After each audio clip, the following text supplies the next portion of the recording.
Oke, nah seperti yang kalian lihat, jadi bentuk bangunannya sebenarnya masih baru, bata semua gitu ya, belum diplester sama sekali, tapi paling tidak dari depan tuh bentuk bangunannya sudah mulai terlihat gitu. Nah jadi memang progresnya baru sampai seperti itu tuh kurang lebih 2,5 sampai 3 bulan. Halo semuanya, selamat datang di channel Fandi Gunawan Studio. Buat kalian yang mungkin baru pertama kali mampir, perkenalkan nama saya Fandi dari Fandi Gunawan Studio. Dan di sini saya akan banyak membahas seputar kegiatan yang terjadi di dalam studio, baik itu kegiatan mendesain, kegiatan menggambar, meeting dengan klien, ataupun juga dokumentasi proyek-proyek kita yang sedang berjalan maupun yang sudah selesai. Jadi mudah-mudahan melalui channel ini bisa memberikan manfaat untuk kalian semua. Pada video kali ini saya akan membahas satu proyek yaitu EJ House. Nah ini adalah rumah tinggal berlokasi di daerah Taman Palem dengan luas tanah 6x15, 90 meter persegi untuk luas tanahnya. Sekarang kita lihat ke dalam denah lantai satunya. Di dalam denah lantai satu terdapat living room, kemudian juga ada dining room, ada kitchen, kemudian juga ada courtyard kecil di belakang, kemudian ada powder room, dan ada juga tangga untuk menuju ke lantai 2. Nah yang menariknya di dalam lantai satu ini tuh adalah antara living room dengan dining room itu tuh terdapat perbedaan level, yaitu kurang lebih 1 meter. Jadi plafon di dalam living room itu tuh lebih tinggi. Nah ini experience yang memang ingin coba kami ciptakan gitu. Jadi ketika kita masuk melalui pintu utama, kita akan sampai di living room dengan ceiling yang cukup tinggi. Kemudian kita menuju ke dining room itu mulai naik sedikit, sekitar 1 meter, dan plafonnya juga mulai pendek. Nah sekarang kita menuju ke lantai 2. Di lantai 2 ini terdapat 3 kamar tidur. Satu kamar tidur utama yang ada di bagian depan dengan kamar mandi di dalam. Kemudian ada 2 kamar tidur lagi di belakang, itu untuk anak, dengan 1 sharing kamar mandi. Nah untuk kamar-kamar tidur yang ada di lantai 2, nah kita juga mencoba untuk memastikan selalu memiliki jendela yang mengarah keluar. Jadi untuk kamar tidur utama dia juga memiliki jendela yang ada di bagian depan. Nah itu kebetulan juga kita letakkan di pojok karena kebetulan ada pohon di bagian depannya, jadi bisa melihat pohon dari sana. Itu kemudian untuk 2 kamar tidur yang ada di belakang, kamar tidur anak, itu juga masing-masing kita tetap bikin memiliki jendela yang bisa dibuka langsung ke luar. Jadi tujuannya adalah supaya memang pada siang hari ya kita bisa memasukkan sinar matahari ke dalam ruangan, kemudian juga kita bisa buka jendela untuk memastikan terjadinya sirkulasi udara di sana. Nah, kemudian kita menuju ke lantai 3. Nah, lantai 3 ini sebenarnya sih adalah lebih ke area servis gitu. Jadi memang ada tempat mencuci di sana, ada gudang, dan juga kita sediakan satu platform yang cukup luas gitu. Nah itu untuk multifungsi, jadi bisa juga untuk jemur, untuk daily-nya sih sebenarnya untuk jemur, tapi nanti juga bisa dimanfaatkan misalnya untuk barbecue, untuk ya apapun itulah. Jadi memang kita bikin area yang lumayan besar, terbuka, dengan kanopinya itu berupa kanopi kaca. Jadi supaya tetap bisa dinikmati bersama-sama dengan keluarga, mungkin mau ngajak temen juga bisa untuk having fun di sana gitu.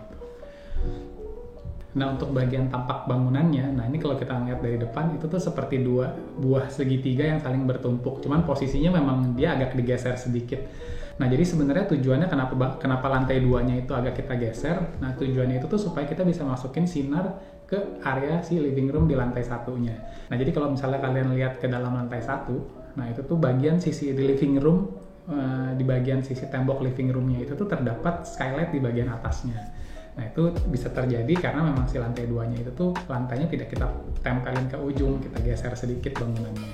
Jadi harapannya memang pada kondisi siang hari ya kita nggak perlu terlalu banyak menggunakan lampu gitu. Jadi sebisa mungkin sinar matahari bisa cukup untuk menerangi rumahnya, baik di lantai 1 maupun juga di lantai 2. Jadi untuk penggunaan lampu-lampunya itu tuh lebih ke arah nanti ya untuk mungkin sekitar mulai jam 4 atau jam 5 gitu, di saat mungkin sudah mulai agak gelap.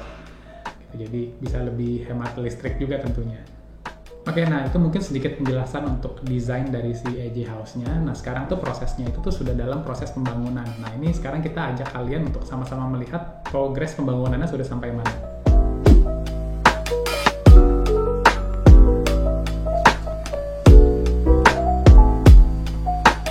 Ya oke, ini sekarang udah sampai. Nah ini dia proyek rumahnya.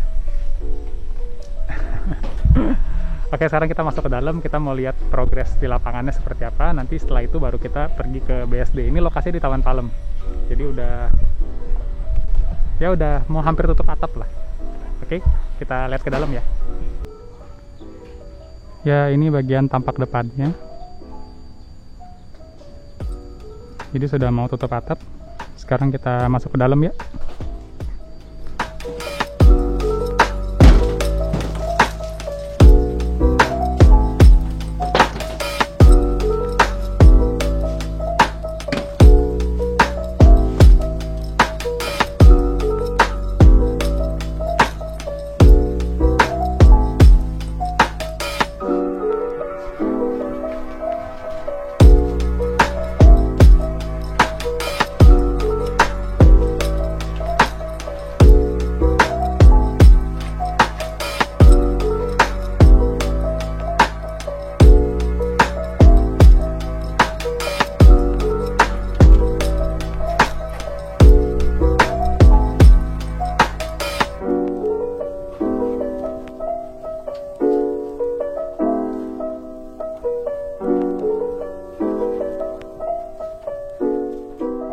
Oke, nah seperti yang kalian lihat, jadi bentuk bangunannya sebenarnya masih baru bata semua gitu ya, belum diplester sama sekali, tapi paling tidak dari depan tuh bentuk bangunannya sudah mulai terlihat gitu. Nah, jadi memang progresnya baru sampai seperti itu tuh kurang lebih 2,5 sampai 3 bulan lah kemarin coba tanya ke kontraktornya.